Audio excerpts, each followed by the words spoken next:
Hello, and welcome to the Wine Educate podcast. I'm your host, Joanne Close, and this is episode 76. Today, we're going to be talking about the wine laws of Chianti and Chianti Classico. These are going to be at the level 3 level, but I've added quite a bit of context to this as well. I thought this would be a relatively straightforward one to record. I am here on a Sunday afternoon. There's a Saints game happening at the Dome. I'm very happy to be immersed in my wine books. If you didn't know that about me by now, I'm a bit of a wine nerd. Anyway, I started to dive into this topic, and wow, there's a lot to unpack here. Really long history, a lot of struggles to increase quality and to retain the autonomy to make sure that people don't come in and rip off your name. Really fascinating. So cut to 3 hours later, I'm getting to record this, but wow, so interesting. I'm going to add in a little bit of context here, but again, I'm not writing a book. And because of this, I'm also going to extend this topic a bit more and talk about Super Tuscans on Thursday. Okay, so this is Chianti week. Even in the 13th century, there was mentions of this region being referred to as Chianti, the Chianti Mountains. And when I say this, I mean more of the historic region, the classic region that is now Chianti Classico. It has the distinction of being one of the first, maybe if not the first, wine regions to get officially delineated. So in 1716, the Grand Duke of Tuscany, Cosimo III, went ahead and drew a line around this region that's roughly Chianti Classico today and stated that it was superior, it had better quality wines, and he did this in order to protect the reputation and to combat fraud. Because even back then, folks were bottling wine that was clearly not from Chianti and saying that it was.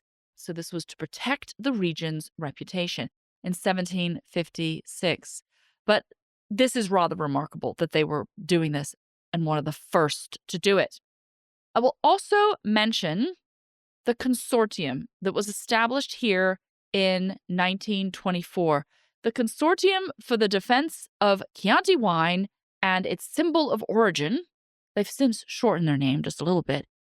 Very important group of folks. Started off with 33 winemakers from the historic Chianti zone. Now they are 488 producers in the consortium. And they have continued efforts over what is now 100 years to defend quality and identity, often clashing with things that the government decided and continuing to fight for the historic region. Even as of today, there are proposals in to make changes to these appellations. The official symbol of this consortium, which I'm sure you have seen before, is a black rooster, the Gallo Nero. So now the Gallo Nero is the official symbol of all wines in the Chianti Classico appellation, but this is where it got its origins from. So let's talk about a little bit of the history of when these appellations were awarded, and then we're going to look at the two separately and talk about their individual rules. Chianti was granted its DOC status in 1967. Then it was granted DOCG in 1984. All this time, Chianti Classico was not an official DOC, okay? It was still considered a sub-zone of Chianti. And it was only in 1996 that Chianti Classico got its own appellation, its own DOCG. This is only 30 years ago. This is really quite recent. So let's look at the Chianti DOCG. It covers a wide area divided into 7 subzones. The dominant grape here is Sangiovese, but per the law for the Chianti DOCG, you only need a minimum 70% Sangiovese in the blend. what makes up the other parts. So other black grapes, both French and Italian, can be used. We said there's 7 subzones. Some have strong reputations. The book mentions Chianti Rufina, DOCG, and Chianti Colli Senesi, DOCG, as being 2 important ones to know. As a whole, the Chianti DOCG laws are more flexible. They allow for higher yields, broader vineyard areas, and the quality in Chianti can vary quite a bit. Chianti Classico. Chianti Classico is the historic region.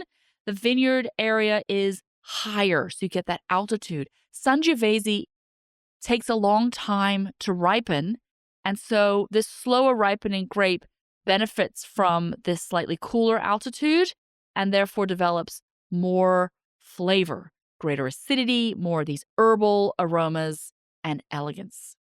Here, the rule is you must have a minimum of 80% Sangiovese, but often many producers are opting to use 100%. When it comes to oak decisions, there's no official rules about oak itself, but winemakers are tending towards going back to the older, larger oak barrels and moving away from the newer French. So let's look at the more specific Chianti Classico regulations here. Basic Chianti Classico needs 12 months minimum aging before release. Again, no official minimum in oak is stated. For the Reserva, you need 24 months total, including at least 3 months in the bottle before release. And then we have a new one. Introduced in 2014, we have Gran Selezione. Fun to say. Gran Selezione. Grapes must come from a single estate. Minimum aging is now 30 months. That's 6 months longer than Reserva. And it was designed to highlight estate-grown, top-quality wines. And they just tightened the rules. Remember, I said they're still making changes here. So as of the 2027 vintage, you're going to need a minimum 90% Sangiovese in the blend in order to receive this designation. And such is the theme here, so that Chianti Classico keeps trying to break away from the much larger Chianti region and establish itself as the better quality winemaking region that it is. But Chianti is always just nipping at its heels and keeps being a big thorn in the side to Chianti Classico. And here's an example of this. In 2022, Chianti submitted a proposal to the Italian government asking that they also be allowed to use the term Gran Selezione. They're like, well, we want to use it too. And as of right now, nothing has been decided because these things take a while. But they are legally allowed to submit to ask for this because it's part of the Italian government and not something specific to Chianti Classico itself. So the struggle continues, people. The struggle is real. The Consorzio is fighting the good fight. I imagine they get together and go into their war room and they're like, what is Chianti doing now? And how can we fight it?